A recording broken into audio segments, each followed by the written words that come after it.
Welcome back, ladies and gentlemen, boys and girls. This is sublbc here, doing another video for questions and answers Q&A, episode 3 of season 1, and it's going to be a long one, guys. So sit back and relax, or take a break. Although I guess it doesn't really matter for you guys, because I'm the only one that's not going to be able to take a break, since I am going to try to do this all in one take.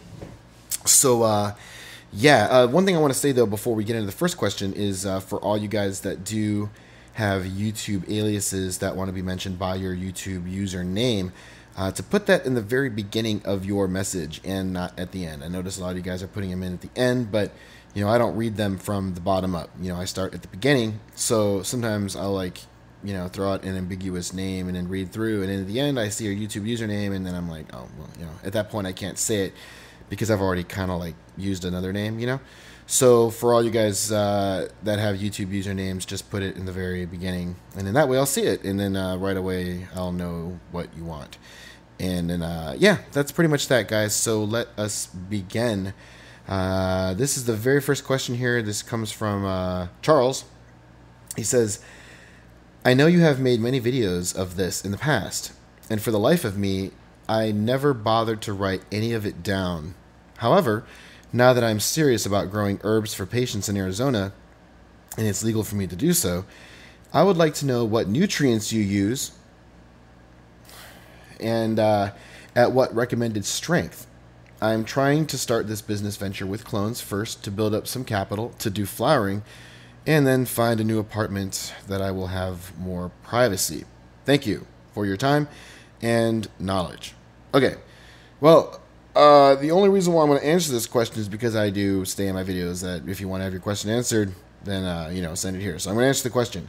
And I've already gone over this, a ton of times. I highly recommend that you look at the most recent videos, the, whatchamacallits, Jesus Christ, guys. Yeah, the advanced versus heavy 16 additive shootout, not the old one that kind of, ended up burning in flames, but the most recent one, which is doing very well. I go over nutrients in pretty good detail in each of those gardens, and I'm also going to be building a unified playlist with a special introductory video that's then going to merge all of those videos into a complete successive timeline. And, if all things go well, not only with this grow, but also with the heavy 16 grows that are coming up after, we'll have one big, perfect sequence, timeline accurate playlist. And I'll be going over nutrients and stuff like that. And that's where I go over it. But the first couple of videos from each one of those, in which we begin the flowering process, kind of goes into a lot of detail. I don't want to just spit off all the stuff here and go into it in so much detail, because that's kind of what the videos are for. And as you admitted in your question, you never bothered to write any of it down. So I highly recommend that you do that, or at the very least, locate the videos in which that information is described, and then save that link to your favorites. And then you can always go back and watch it again. So yeah, let's move on to the next question here. Let's see. Okay, this comes from Mike. He says, what's up, sub? 2 questions. I usually grow 4 plants in 5-gallon buckets to every 1,000 watts of light. Very similar to you in growing technique. But I was wondering if I could get more product by producing 25 plants in 1-gallon pots to every 1,000 watts of light. Veg and top for 1.5 weeks, then flower. What do you think? Also, please explain your curing for growers. I've heard some say their product smells bad once cured. Okay, so let's try to address the first part of your question. You say you do 4 plants in 5-gallon pots. So it is very similar, but not quite the same. I do 4 plants in 7-gallon pots per 1,000 watts. Generally, when I run 5 gallons, I'll do 6 plants per 1,000, especially on a reflector that is more rectangular, such as a XXL or a Raptor or whatever. What you've got is going on is pretty standard. You could grow the plants fairly large, but your question is very difficult to answer when you start talking about 25 plants in 1-gallon pots and in only 1.5 weeks of veg in a top. Some plants may not like that. Some plants need to be vegged more. When you start doing 25 plants per 1,000, you're kind of tipping your toes kind of into the SOG realm, where you're really trying to minimize vegetative time in order to make up for it in just pure plant numbers. And 1 gallon pots, 25 of them, is a lot more of a chore to manage than just 4 or 5 gallons, or in my case, 4 7 gallons, or 16 7 gallons under 4,000 watts. I don't find that very hard to manage. But if I were trying to do what you're doing, I'd have 100 plants, and that's a whole different ball game. Especially when you want to do under grooming, which may or may not be necessary depending on the strain you're growing. So, I guess to make a long story short here, I really cannot accurately answer this question without knowing more about strain specifics, because that's really a dynamic variable in this whole equation. So now explaining the whole curing for growers. I've heard some say their product smells bad once cured. Well, yes, and a lot of it has to do with the fact that the weed is not fully dried and it's just thrown into a jar too early. I would say greater than 80% of the time that's the case.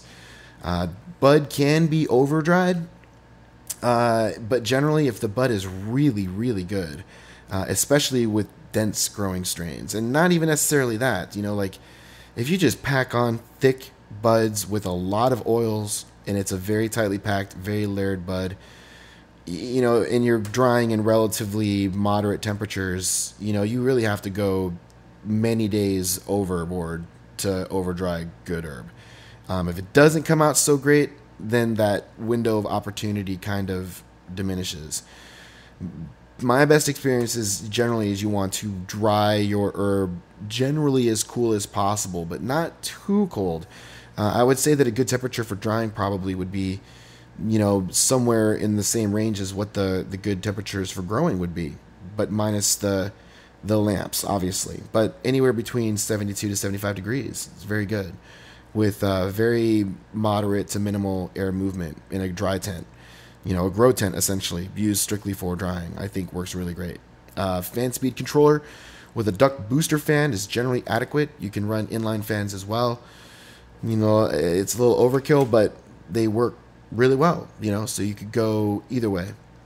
But the important thing when you talk about curing is that, we're now talking about weed that has been manicured, and now you're looking to keep it for long storage. Well, when it's going to go into long storage, it has to have the exact smell characteristics that you want.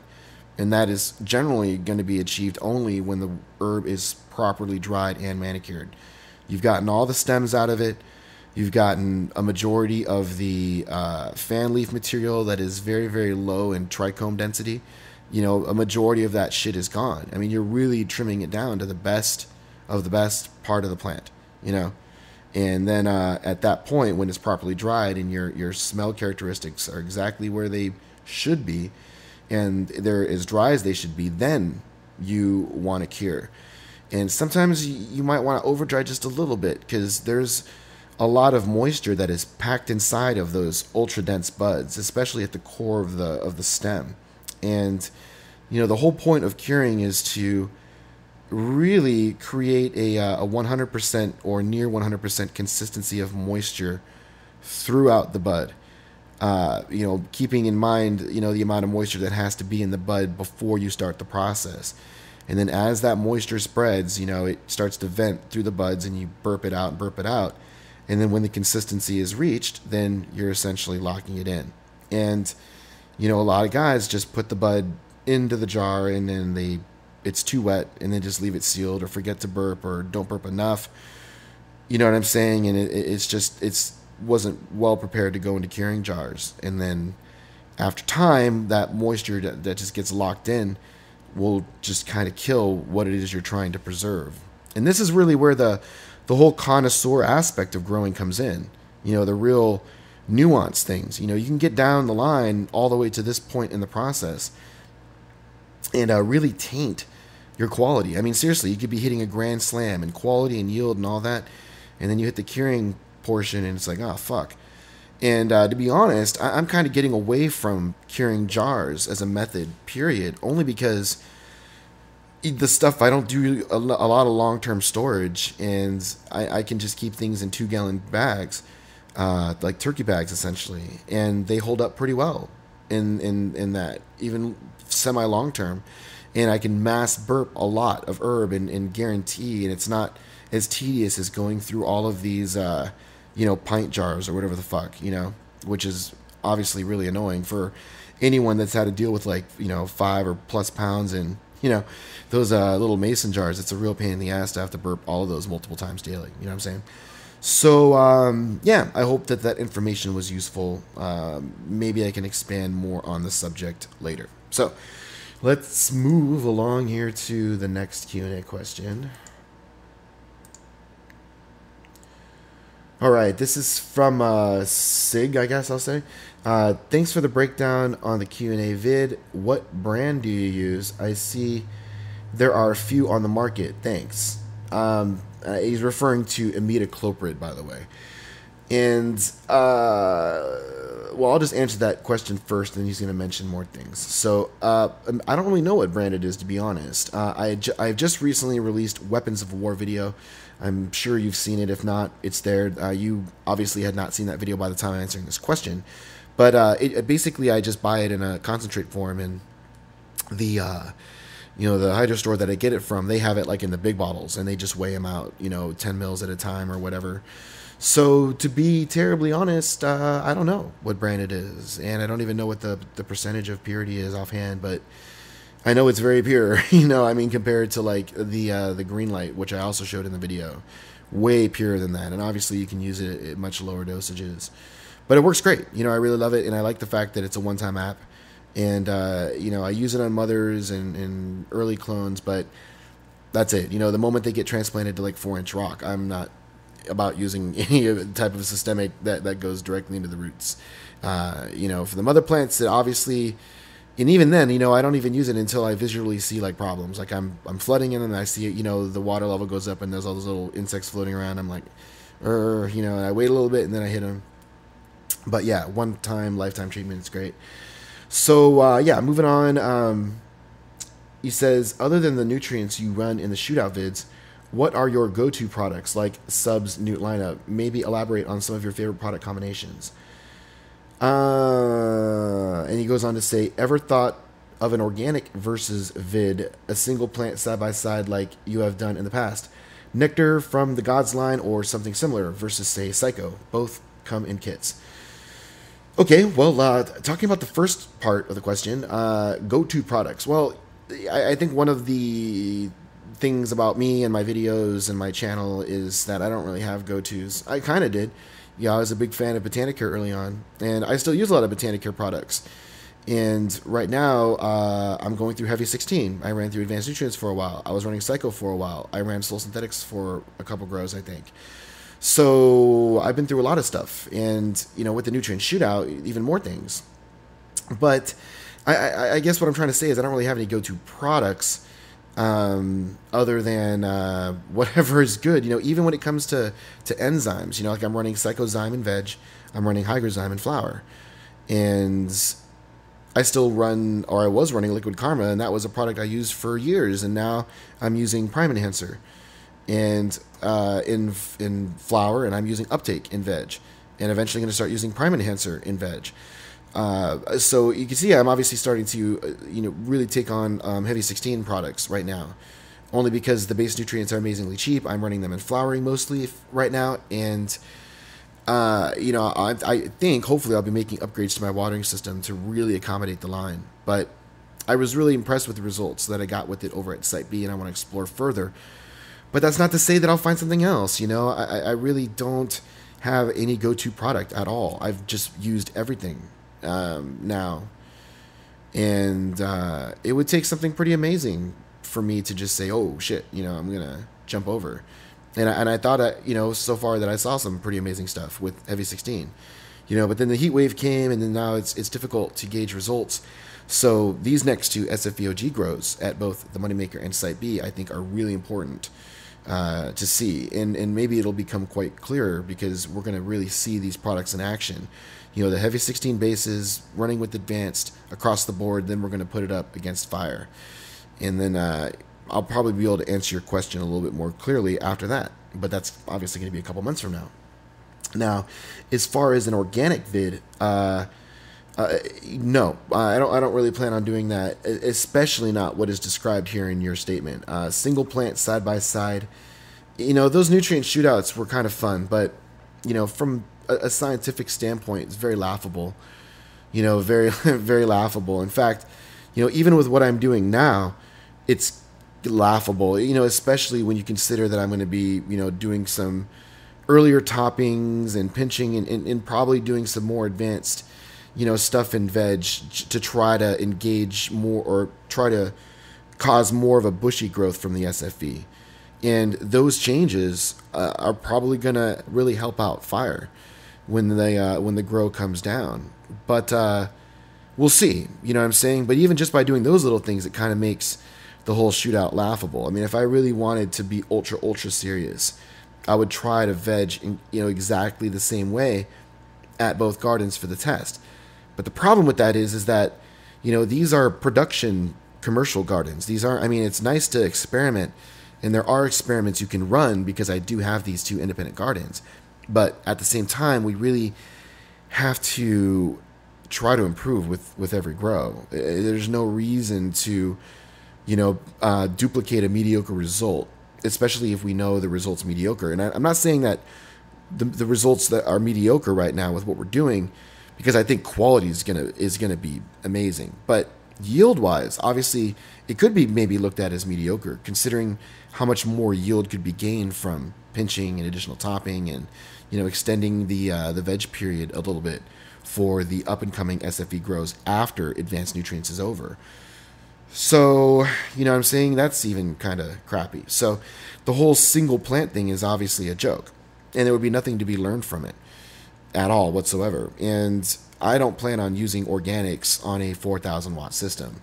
No, you know what I mean? I don't have I've done it before, but it doesn't make sense. You know what I'm saying? Like, I'm running a business here, and yeah, it's not prudent for me to just use it as an experiment to, satisfy the curiosity of those watching at home. So, hope that answers your question there. So, moving right along here, this is, let's see, this is from, I'll just say it's from Matt. He says, "Hi, Sub. I know I don't need to say it, but awesome stuff. Really like how you have documented your grows and the way they have evolved, even from the old channel. You're one of the only growers on YouTube I can bear to watch, and love that you are clear and concise without sounding like a turd. I share some similar skills, and a lot of your experiments or things you have tested have saved me trying them, so thanks for sharing your vids. Gonna be in Northern California near Clear Lake for next week, for 6 weeks. Was wondering if you know of any green-related work, assistant trim, or whatever in the area, even if there is good opportunity down south. Be helping out a few buddies out there, but they had to bring everything down the other day, so not going to be much work by the time I get there. And I'm there for 6 weeks, so want to make sure I have work, as otherwise will end up being a cost for me, which I rather it not be.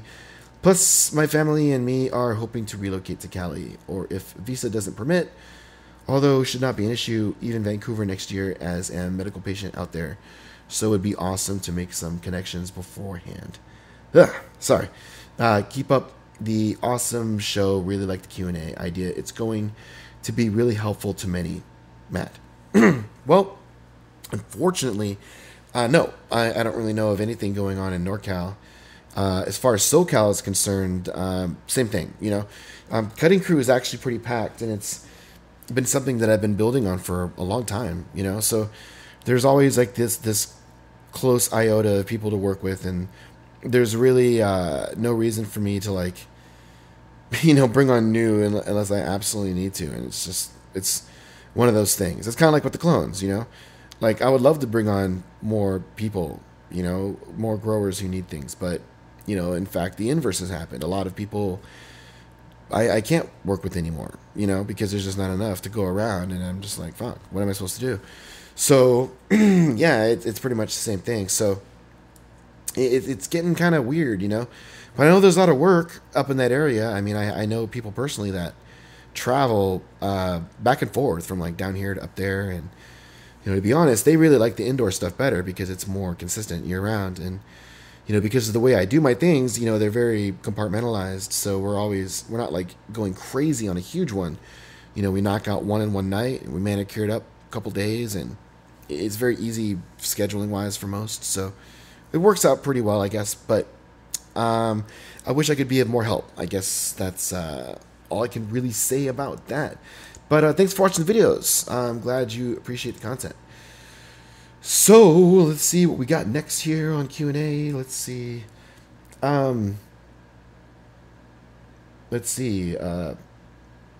Freedom. I guess freedom. I'll just say freedom. He says, "Hi, sublbc. I thank you for your videos, as I use them on a daily basis to get a better perspective, as well as gain some form of knowledge about other growers, such as myself. Seeing as I live in Canada, it's harder for the full-time growers to get a good look at how others run their setups. Keeping things short, my question is, what is your opinion on Roots Excelurator by House & Garden?" That's a very easy question to answer, and I really like House & Garden Roots Excelerator. It's, or I should say, Roots Accelerator by House & Garden. I think that it's really the only House & Garden product that I use consistently. I do still have Coco's AB on deck. I'm planning on using it in veg, actually, for the LEDs. Maybe potentially running it in bloom at some point, maybe, but unlikely at this point. I mean, who knows?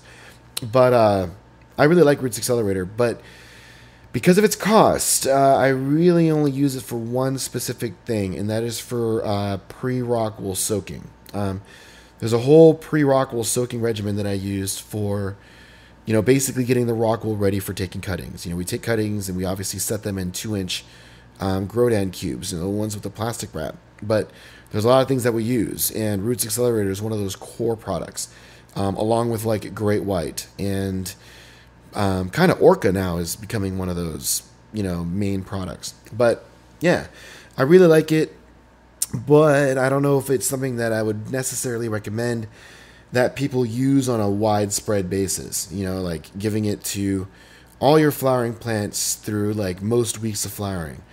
I don't know about that. I think if you're a diehard user, maybe the first couple weeks, to kind of get things started. But from a cost analysis, man, it's really tough to run through a run, like Voodoo juices, especially if you use that at recommended dose. And I've seen some people run that at like double recommended, and at $300 a gallon. Fuck that, I just don't see it. And Roots Excel, sometimes I'll give it to the small plants. Like I'll prep up a 15-gallon reservoir and run Roots Excel because it's recirculating, it goes a long way. And I've been known to even do it in my flood and drain tables post-transplant from 2-inch to 4-inch. But where you will not ever see me use it would be mother plants, flowering plants, pretty much under any circumstances, I would say.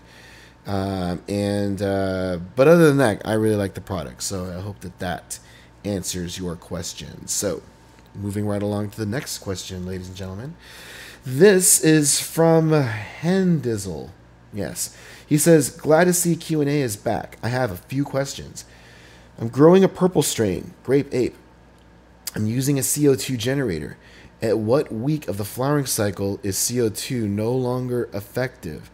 At what point should I discontinue the use of CO2 and focus more on blasting my AC to increase purpling of my buds?" That's a very good question. And with Grape Ape, I've grown Grape Ape a couple times, actually. It was actually one of my, when I was in the Bay, we really, really big on Purple Kush. Everyone was really big on purples, but, the Purple Kush, GDP, and Grape Ape were like the trifecta purples. We kept them all around. And in fact, I think I was even growing Grape Ape in the warehouse, if I remember correctly. And in my experience, it generally is very easy to turn perp. Of those three, it's the most purple, definitely. GDP is probably the most difficult, to be honest. But in regards to, I mean, here's the thing, you know, if you're using CO2, your main objective with CO2 is to swell the buds, right? You really want to just build on huge amounts of size. But in your circumstance, you're also concerned about color, so you're trying to do both. You know, to be honest, dude, if you want to guarantee, you would really have to go. There's one of two ways you can go about it. You can either crash temperatures, meaning that you do CO2 saturation, right, for a certain percentage, say 50% of the lights on cycle, and then the other 50% you crash temperatures, you know, assuming you have the ability to do so. You know, run them really cold to get the purple, right? And you do that throughout the cycle. And you're going to be sacrificing some CO2 immersion, but I guarantee it'll still be damn effective if you were to run something like that. And if you want to pump the ratio a little bit, tipping more towards the CO2, you can do that. However, if you want to go the other way where you want to guarantee the swole, then you're going to just do CO2 pushing pretty much throughout the entire bud building phase. You know, early weeks to mid weeks. You know, me personally, I don't like to start dumping on CO2 until pre-flower development. You know what I mean? But if you're diehard and just don't give a fuck, or maybe you have the ability just to run that much CO2, then, you know, you'll just run it high out of the gates and then all the way through. But then when you get towards the tail end, you know, times where you would start running your finishers, then you start to crash temperatures. The risk is that the buds are fairly large. You're going to have to hope that crashing temperatures for the last 2 weeks will be sufficient to get color, and it may or may not be, depending on the phenotype that you're working with of grape bait. So, but those are kind of like the methods. I mean, hopefully that will give you kind of an idea of a framework. And keep in mind that this really relies a lot on how low you can get the temperatures, because to really, really induce purpling, you got to get it pretty fucking cold. I mean, you know, I would say at the point of attack, you'd have to probably be no warmer than 72 degrees consistently to get good results. And I'm sure that if you could get below that, say around 67 or so, or maybe even a little bit less, but not too much less, I'd say, you get just absolutely phenomenal results. So, yeah, I hope that answers your question there. Let's see, next one here. It looks like Sigrino is sending another one. Wanted to verify, I'm sorry guys, yeah, so there's another one from Sigrino. You know, again, the Weapons of War video has come out since then, so I might as well just skip this question, but I will address it. Anyways, he says, wanted to verify the amount per gallon after watching the Q&A video again. I put 1 milliliter per, but I believe it should be 0.25 per gallon. Based on merit, it should be more like 0.25 per. Please edit as needed. Wouldn't want BS info on your channel. I apologize for all the emails. I'm certain you get enough. Sigrino. Okay, well, the recommended dosage for Eagle 20 per the manufacturer is 1 milliliter per gallon, okay, which would be 0.25 milliliters per quart. But if you want to keep things really simple, you know, then it could be just, 0.25 milliliters per liter, or 1 milliliter per liter, or per 4 liters. I'm sorry. God, fucked up. But, if we're assuming we're talking about gallons here, the recommended is 0.25 milliliters per quart, or 1 milliliter per gallon, okay? But I've been using Eagle 20 at 4 times that dosage amount, at about 1 milliliter per quart, or 1 milliliter. I do it actually by 1,000 milliliters, because that's what my pressure spray bottle measures to. So 1,000 milliliters, and I use 1 milliliter, right? So essentially 4 times the dosage on the Eagle 20. And I find at that dosage, it is 100% effective for 45 days guaranteed. But generally 45 to 60 plus, maybe even more. It's hard to say, because a lot of plants have never even had any more come. And, either they were retired or I spray them again. But generally between the 45th and 60th day, I will go ahead and lay down Eagle 20 again. And I usually wait for signs to appear between 45 and 60, but after 60 days, we just hit them again regardless, whether we see it come back or not. And I'm able to achieve that cycle with that much certainty at that dosage. And, this is from working my way up. I started at the regular, worked really good for a bit, but then I noticed that it stopped working that well at that dosage. Then we started going up to 0.5. Again, wasn't much of a big jump. 0.75 seemed to work really good, but at 1 milliliter, it guarantees that, accuracy of coverage, at least when the mother plants are concerned. And that's really what the focus of Eagle 20 use is, mother plants. For everything else, it's sulfur or PM wash. So, except for, pre or flower transplant, there's the dosage there as well. So I hope that answers your question. All right. So this one here comes from Wilson. He says, "What up, sub? Sorry to bother you. I know you're busy, but I had a question about when you got caught. Didn't want to ask personal info on YouTube. Hopefully I didn't come off like an asshole or anything.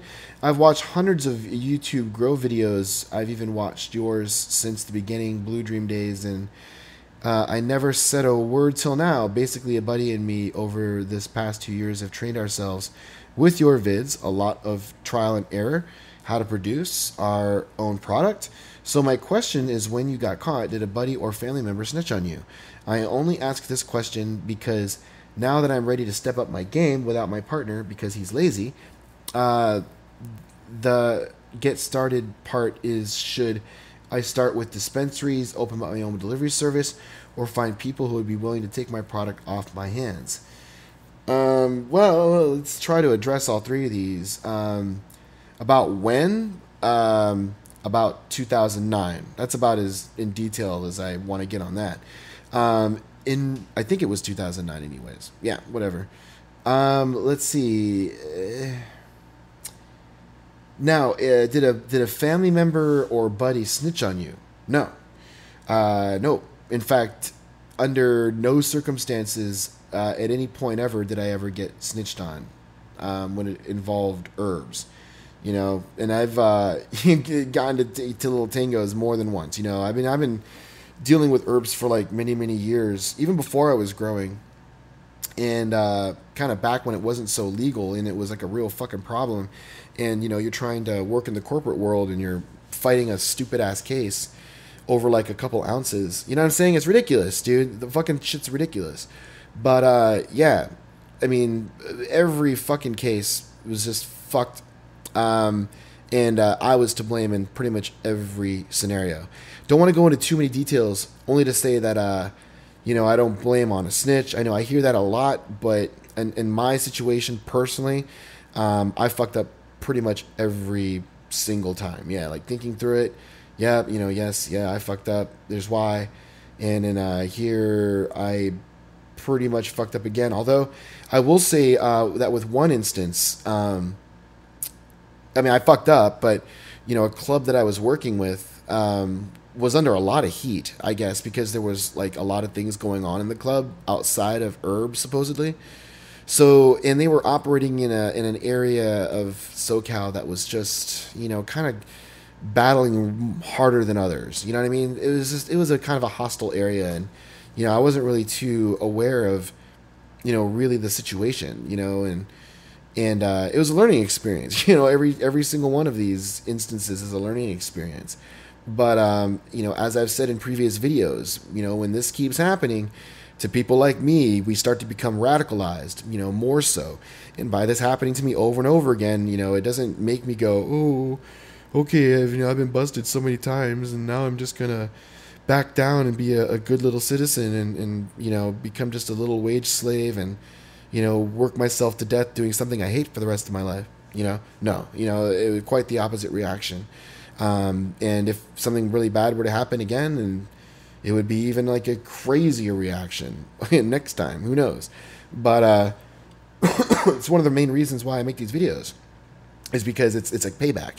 You know what I mean? It's like by basically stripping me of what I believe are my rights to do this, basically unhindered or basically, I should have the right to do this. No one should tell me that I can't do this.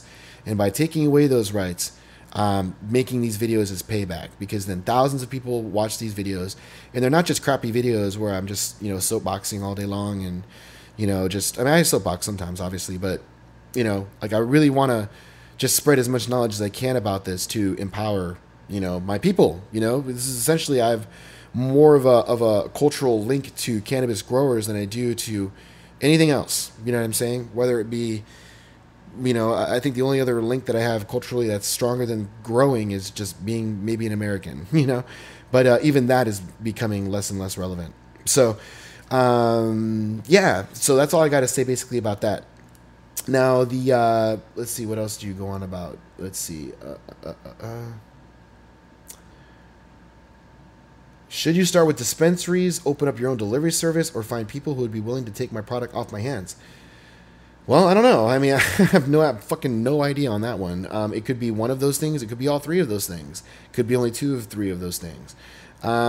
Dispensaries are a good place to start, obviously, but just I've made videos on my UGC Underground channel, and that channel is kind of like dead at this point. I really should do maybe something with it. I don't know, but where I talk about kind of like my whole attitude with dispensaries and kind of what to do and what not to do and presentation and and the thing is, I've learned so much even since then. I could really make some great videos on tactics for dealing with dispensaries and what to look for, in detail and when you should just straight move along. And, these videos could be so great, but at the same time, they would be so fucking ridiculously controversial that a lot of people would start hating me even more than some already do because, I keep it 100% real. I will say whatever I think is true, no matter how politically incorrect it is. You know what I'm saying? And there are certain attitudes that I take, and they're all based on my observation and previous dealings, But I don't know if I'll ever make those videos. But dispensaries are a good place to start, I should say. Starting up your own delivery service? Well, that depends. If you have honestly, I'll just say this about delivery services. I don't really know of any that exist successfully. I've heard of a lot of people trying to start them, and they're kind of messing around. But gas is really expensive, and in certain areas where it doesn't make sense, I think delivery services work great in areas like New York City, where it's totally 100% illegal and it's ultra expensive, and there's enough overhead or money to kind of deal with the overhead, and you don't necessarily have to have drivers. You have guys on bikes. Shit, you can even have guys on foot. There's a lot of ways to move things, and the population density is so great that delivery services can do really well, especially when there's no, dispensary alternative. Although there's like bodegas, I guess, but whatever, I don't know. But here, like in Los Angeles, it's like hit or miss, but more often miss because there's still a ton of dispensaries, and there's so many fucking growers. You know what I mean? So it's like really, really saturated. Delivery service in San Francisco might also be kind of frivolous, unless you're like in the heart of downtown or something. But even then, most dispensaries are like within walking distance of most downtown hotspots. So I don't really know about the whole delivery service, and I don't really know too many people that are like ultra successful at it. And people that are willing to take product off your hands, well, that's pretty ambiguous. But obviously, if there's any person that's willing to take product off your hands, then that's great. That's kind of a person you want to be dealing with consistently, I would say. And, you want to probably find as many of those as possible, if I'm going to be terribly honest with you. And you will find them, especially if you are doing something that sets you apart from your area. It's a lot tougher in places where I'm at because there's so much shit here, and it's such fierce competition. And, I know that if I grew exactly what I grew here, like in a place like, say, I don't know, Michigan, or some other kind of newer cannabis legal state that hasn't really, they just don't have, what I'm saying? There's just not, the percentage of skilled growers is obviously a lot less, just the way it is. I would do a lot better, in an area like that. So it all depends, where you are. But, believe me, I've thought very much about just dumping on California completely. I think about it all the time, and just looking east and at how cheap real estate is, in some of these other cannabis legal states on the East Coast. I'm like, fuck, I could have like a fraction of the size operation and probably still output what I output now, and I just don't know if I could just deal with that whole living, depending on where I'm going. But then again, who knows? I'm saying? It's just something I think about. It's just interesting. So, but yeah, I guess that's enough rambling about that question. So let's move on here. Let's see. This one here is from Alex. He says, "Greetings, sub. First, let me start by saying I love what you are doing. You make it so people like me can pursue the same passion you have. I can see that it is possible. I can see that it does work. Your work ethic and dedication is what sets you apart. Keep doing what you are doing. Aside from that, I have secured some Mendo Afku from you previously and would like to check out some other of your great indica strains. I am verified through Medican for the past 8 years and am not far from Los Angeles. Please let me know. Thank you in advance, sub." I will try. I'm going to be making announcements through YouTube when we start getting consistent surplus, but it just hasn't quite happened yet. And we've just now started, to take high volumes of cuttings from the LED. Like I mentioned in, I think, my most recent video, we took about 225 from the most recent cut round. And by the time you guys are hearing this, we've already reduced the number of mothers down to the final set of 8. So at this point, guys, we are, looking to the future.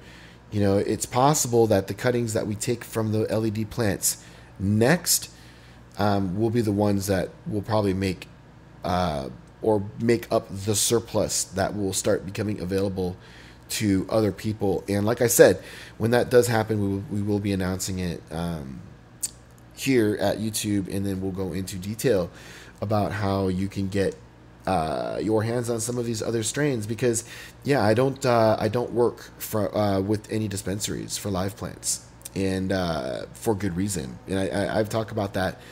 But so just stay tuned, basically, is all I can say at this point. All right, so my God, this was gonna be fucking long. Okay.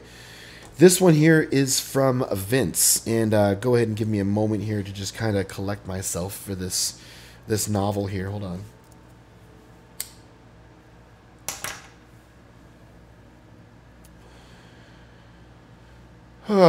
Okay, so Vince says, "Hey, sublbc, I got a little bit of background info that's not for the Q&A.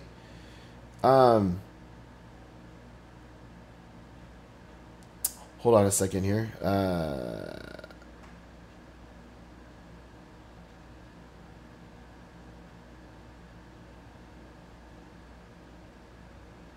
Well, I guess you don't want me to talk about... there's a lot of stuff in here, but I don't know. Here's what I recommend, Vince. If you're hearing this Q&A, which I'm sure that you are, I don't even know if you want me to mention this whole first paragraph, because I think I read over this briefly, and it's like, it's not really going that crazy, but... when you put that in parentheses, you don't want to have in Q&A, I'm pretty much just going to avoid the whole paragraph just to make sure that I don't do anything stupid. You know what I mean? So let's just talk about the things here that are the Q&A questions. And it looks like you have 3 of them. So first off, sub, what is a good number to shoot for in terms of a yield in a 4x4 foot space with a 600 watt high pressure sodium? If you grew in this space, what would your ideal conditions be, and what do you think you would yield? Well, I'm going to tell you straight up that I would not. I don't think that I would use a 600 watt high pressure sodium in a 4 foot by 4 foot. That's the first thing. A 600 watt is really good for like a 3x3. And a 4x4 is generally reserved for 8,000 watt. And, that's the very first recommendation I could make, is to, if you're going to grow in that space, you definitely want 1,000 watt. Now, the only cool thing about a 600 watt in a 4x4 is that you've got a lot of human interaction space. So if you're doing, something in there and you want to make the best use of the light, you really can't go too crazy on the canopy because you just don't have enough light. So it's going to afford you a lot of space to be very comfortable to work in. You can, maybe do some other things in there, maybe use it kind of partial storage, I guess. But, that's the first thing I got to say. But what would I yield? I don't know. It really depends on a lot of factors. And, there's too many variables to answer that question with any real fucking honesty. I guess if let's just say hypothetically, we'll just throw it out there, right? I'm just going to make up some variables. Let's say that I'm going to grow a 600 watt HPS. So I would probably do like, Jesus, probably only like 2 or 3 or 4. Yeah, not even. Yeah, I don't even know if I would do 4 or 5 gallons, maybe. I guess maybe if I had a really big reflector, yeah, fuck it, I would just do 4 or 5 gallons, with cage support and trellising. Why not? You got a grow tent, and I would get them as large as I can and lock them in the trellis. Somewhat of a scrog hybrid, but not really a true scrog. And it would probably, if you did it all in one location, it's going to run probably in the neighborhood of 12 to 13 weeks end to end, maybe even longer depending on the strain. And what would I hope to yield out of it? Best case scenario, probably a pound. Seriously, that's about the best case scenario with any strain that I've generally worked with, in the high yield department, and probably not much better than a pound on only a 600 watt. And that would be a very, very long end to end. So question 2 says, do you think it is realistic for me to want to slowly expand my grow as I learn over time using 600 watt HPS lights? In other words, is it possible to climb my way up with a very low starting budget and expand to become a bigger grower? Or do you need more capital, space, money up front? Well, this is an interesting question because I'll tell you this. It is very difficult, and I have not been able to achieve it personally, building capital with a flowering garden. And what I mean is flowering gardens aren't good for building capital. They're not. They create capital, but if you're trying to slowly expand, what you really need is something you can build on. And it's very difficult to say, okay, I want to eventually have a 4,000 watt, like sublbc has, let's say that's what you want, is a 4,000 watt eventually. I mean, what logical path is it to start with 1,000, in a room? I guess you could start with 1,000 in a tent in a room, and then throw away the 4x4 and then get an 8x4 2,000 expansion. And then, because it's going to be very difficult to make enough money off just a 1,000 watt to, because you're going to spend money and you're going to reinvest in the next grow a little bit, and you got bills. And it's all said and done, you're only going to have 1,000. I mean, it's going to take you a year to run that 1,000 until you've saved up enough money to build a proper 4,000 watt. So when it comes to capital building, you really want to start doing with clones. Because, seriously, everything that I've done here is built off clones. Yes, I won a huge poker tournament, and it was $4,000. But even if that didn't happen, I had 2 600 watt lights in a 3x5, and I was producing 125 to 175 clones every 7 to 10 days, and selling them for $10 a piece, and sometimes $8 a piece. But that's a lot, you know what I mean? And it's fast. It's fast turnover, and the expenses are kind of high, but it's much easier for you to not only expand, say you only had one 600 watt.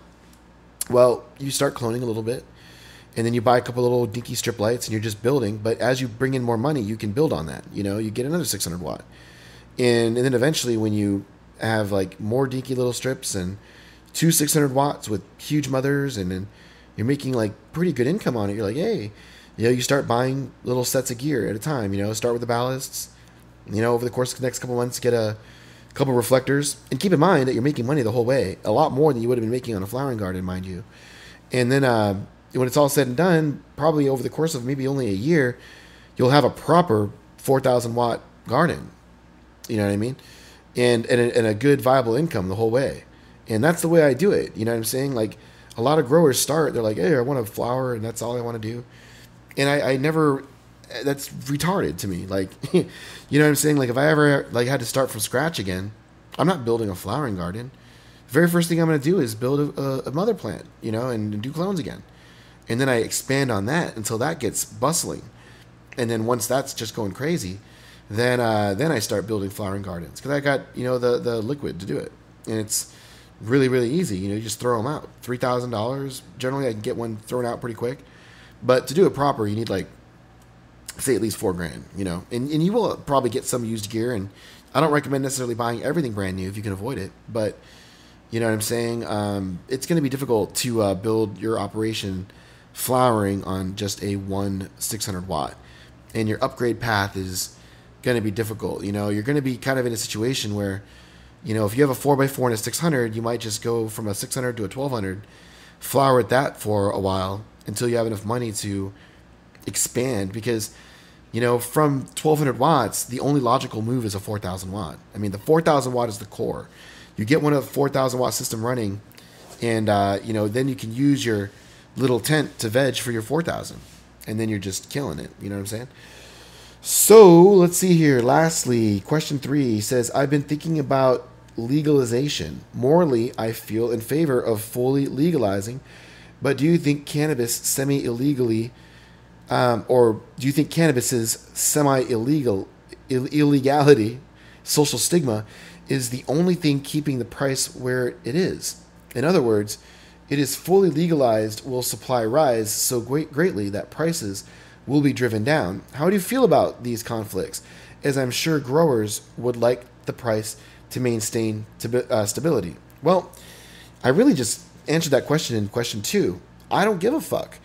To be terribly honest, there's nothing more that would make me happier than to laugh my ass off at all of these one-trick pony growers that really emphasize growing nothing but huge buds and, you know, huge grows. And I totally get it. You know what I'm saying? It's not that I don't. But these guys, most growers, never preach, never talk about, and never emphasize the absolute importance it is to be able to deal with a nursery workload, you know, and to be able to make that part of your repertoire. To just simply be a one-trick pony is going to equal your death under the scenario that you're talking about. And we're already seeing it happen right now. You know what I mean? Right now, prices on herb are just dropping like mad. And, you know, forgetting about the illegality of it all and the social stigma, because these are becoming less and less relevant, at least where I'm at. But as things go completely legal, you know, if some people think it's bad now with these influx of growers, and there has been a huge influx of growers, and that has been the cause of the price drop. Okay, it's the herb business is not a banking institution. You know, it's not something that can be controlled from some centralized conglomerate. There is no such thing. It is a pure supply and demand economic. You know, that's all it is. Pure supply and demand. And the demand generally is what it is, and it has been generally for a long time. But when you get this huge influx of just growers, not only are these new growers being pulled out of the consumer chain because they're not consuming at the consumer level anymore because they're growing, but they've now just turned into suppliers. So there's a huge glut. I think a lot of people are feeling it right now, and I think it's going to get worse, and I think it's going to get even more so when the stuff does become fully legalized, because now everybody will have the opportunity to grow. Now, keep in mind that not everybody will grow, and there was always going to be a market for herb, but the writing is on the wall right now. Okay, there's a huge influx of growers. There's lots of new ones coming all the time. There's a lot of ones failing too. You know, it's kind of a struggle, I think, but the outward trend, you know, to me, you know, is on the up with growers entering the marketplace. So with that being said, you know, a smart person has to position themselves to what the market dictates, and that is running nursery. You know what I'm saying? I mean, think about this. Okay, you know, herb prices start dropping to like $1,000 a pound, even for the best. So a lot of growers aren't really going to be handling it anymore. You know what I'm saying? There's just too much. You know, they'll probably start being mass-produced herbs, you know, locations that will probably eventually be able to get it down to that price. Maybe not for the top shelf quality, but, you know, I think that top shelf quality, guys, could get as low as fucking $1,500, guys, by this time next year, or maybe 2 years from now. Realistically, we'll see it. You know what I mean? And that's before like corporate weed, you know, starts hitting the market. So the only real way to survive is to flip directions and become a nursery owner, because then if you run a nursery, then you can tap in to this new grower market, because that's the only thing that's going to be left. Because even if the weed prices fall really, really low, there's still going to be people out there growing herb, need access to good quality clones to grow. There's going to be probably openings for big operations that run ultra efficiently, you know, that will probably work with a large size operation like something like mine would probably be by the time this all happens. You know what I'm saying? I mean, when all this happens, I'm going to be sitting on basically a 4,000 plus per month cloning operation that's already in full blown production with clientele, and you know what I'm saying? We're just killing it. And I could easily expand upon that instantly to take advantage of what could happen and just supply all of these new growers. And not only, commercial style growers, but think of the access with full legalization I would have to just mom and pop people. I mean, I could literally open, a sub LBC nursery, like a literal super indoor Navlays, built in my style, just ridiculous shit, flood and drain hydroponics end to end, with open netting trays, and, people can just walk by a huge line of just fucking plants everywhere. I mean, literally have salespeople on the floor, or, maybe keep it behind counter. I don't know. There's all kinds of ways to go about it, but it could be just absolutely amazing. And I could sell teen plants and mother plants, and, that's where the market will be, because why would anyone really want to buy herb anymore? And let's be real, I mean, I'm all about, I want everyone to have herb for free if that's the way it's going to naturally go. But if that's the way it goes, then I'm going to provide the plants for the people to get the herb for free. I'm always going to find a way to make it. And that's really why one-trick ponies just fucking suck. Because, they're going to be like, oh my God, now I got to become a cloner. And not to say they couldn't do it, but, you got to start from scratch. And, your strains are great, but, imagine what I'll be in 2-3 years in a legalized market versus what a one-trick pony would be in that same amount of time. You know what I'm saying? And that's really where you got to position yourself if you're in a state that could go legal and is going to be really, really on the side of nursery style growing, because it's amazing. It's so much easier to manage than flowering, I think, in so many ways. And, you can really build on it. You get a lot of employees, and, you literally build a super nursery that involves a lot of people, and it's not nearly as dangerous to run anymore, because herb would be, not only cheap, but you're just dealing with living plants. And for people that want to get into growing for the first time, that don't want to deal with fucking seeds, they just come to the nursery and just fucking, they got everything there. You know what I'm saying? It's just absolutely amazing. And that's really what my vision is anyways. I think if that were to happen, that would just make my vision even clearer. I would know exactly where I need to go. And I'm already halfway there. So it wouldn't be a problem for me. So I hope that answers your question there. So getting kind of towards the tail end of the Q&A. Sorry for the rambling. I'm just I don't know. It's I guess this is just how the show will just go from time to time. But this one here comes from I guess Big Dan. He says, "Hi Sub. I have a question that you may not want to get into, but is definitely a question everyone wonders about. I'd like to know what the prices of pounds in your area like to sell to dispensaries, or do they go to a friend and it hits people that way? Of course, out of my way on East Coast, prices are around $3,500 to $4,500 a pound, depending on strain/quality, but we do see Cali Outdoors over here for as low as $22. They carry the name like OG, Blue Dream, Trainwreck, but are nothing like indoors. Just wondering how you go about getting rid of everything. Wondering if East Coast is better or worse. I'm assuming prices are low because of so many growers and dispensaries, etc. Thanks again, bro." Yeah, I mean, I pretty much just answered that whole question in the previous video. But prices are low here. Top shelf, basically nothing in the top shelf market is even at $3K anymore. Right now, even the best stuff, if you're trying to dump it in volume, you're probably going to only be able to get rid of it at probably 28 maybe at volume for some of the best stuff right now. Maybe a little bit more. It depends. Sometimes you still get lucky here and there, and that's why you want to be open to all the different markets, because different markets are different, and things change all the time. But the general trend has been sinking prices across the board, and same with the East Coast. I remember when East Coast was a lot higher than 3,500. You know what I mean? So obviously prices on herb are starting to fall. It's kind of causing a lot of growers to kind of worry a little bit, because they don't have a lot of options, because they're all one-trick ponies.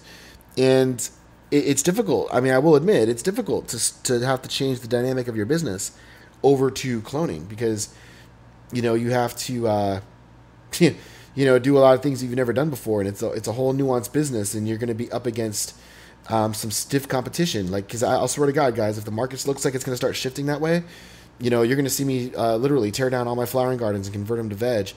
And if I did that, I mean, I literally could blanket, all of SoCal. You know what I'm saying? Like, if it came down to it, if we had that much demand out there, I could probably take it all, or so much of a chunk of it that it would really make life hard on a lot of people trying to get into cloning. So I think that a lot of growers just need to be aware of that, and maybe need to rethink a little bit how they run their businesses. You know what I'm saying? And start thinking about balance. So that's pretty much all that I can say about that. Not too much more to add than what I already said. So this one is coming from Zach. He says, "Hey, will you do Skype consulting with me so I can show you my grow room and ask you questions about a few issues?" And the answer to that question is unlikely. In fact, I just recently uninstalled Skype from my computer because I don't know why I did. I think what it was is that I installed it, and then it had like its little icon, in the taskbar. And then for whatever reason, the Skype icon was gone. It had one of those generic Windows icons, but it still said Skype on it. And I thought something may have been wrong with the program. And I absolutely never use it, and I uninstalled it. And I don't plan on reinstalling it. And, I don't really want to do the whole consulting thing. I'm kind of like, what I'm saying? I do enough consulting gigs already as it is. And I've already got my hands wet in so much shit that, I'm pretty much closing myself off on, to that thing. The only consulting that I do is on my YouTube channel, and I will try to address things as much as possible on that YouTube channel. So one thing I would recommend, and I think one thing that I will try to do with Q&As in the future, is for people that want to send me video questions, like they show me things, I could take your guys' videos and edit them in and then address them in Q&A. That is something that I've definitely thought about doing. And I think it would be really great, actually. It would make Q&A a lot better. Maybe something we can start to do for Season 2, or something that I will start to do if people start to consistently send me those videos. If I get those videos a lot, I'll be like, fuck it. We'll start, ripping them from YouTube, and then, where we upload them, edit them, and then talk about them. And I hope that it would be helpful for not only you, but for everybody else. And that's kind of the whole thing. All the information that I give out, I don't want to just give it to one person. I want to give it to everybody, because that's just kind of how we do things here on the Growing for Freedom channel. So next up, we've got, looks like kind of a somewhat of a two-parter from Fubar. He says, "Hi, I have a question regarding feeding. I believe I had heard you say that you mix a regular heavy strength nutrient mix for the girls to feed on. Let that go all the way through, then dilute it on the next watering. Essentially 75%, question mark. Then water with the diluted mix until that runs out. And then you would give them a straight water watering, question mark." And before I go on to your second paragraph, since you've so eloquently separated it, I'm just going to start with answering that question. So what I do is exactly like this. So first things first, assuming it's a 55-gallon reservoir measured to a 50-gallon specification. So even though there's truly 55 gallons in there, I assume there's 50 to account for evaporation and all that good noise, and to somewhat give me an extra 10% buffer over whatever mix I do. So I fill up to 55 gallons. I mix in all of my nutrients right there on the spot, right before I water the plants. Okay. And then I pH it. I do all that. Then I go ahead and water the plants. And then, when you talk about 75%, then yes, it could sometimes essentially be as much as 75%, meaning that 75% of the reservoir is pumped directly into the plants, leaving only 25% remaining. But sometimes not. Sometimes it's 50%, but it is generally more than 50% of the reservoir is extinguished. More often than not, it'll generally range between 25 and 50 early on, but mid flower, whenever I do a heavy res, it's generally 75%. So right when that is done, okay, then the plants don't need to be watered again for like 3 days. So they start to dry out, obviously, after about 3 days. And in around the third or fourth day is when we'll do the second watering. And the second watering is essentially just the topped off first watering. So there was 25% remaining, right? We top it off with fresh water. So obviously that is a very diluted mix. But what I'll do is I'll use that diluted mix to maybe spike a booster or spike an additive or a supplement, such as CalMag Plus. If I feel the plants might need more, then I'll add that back in at full strength and boost it.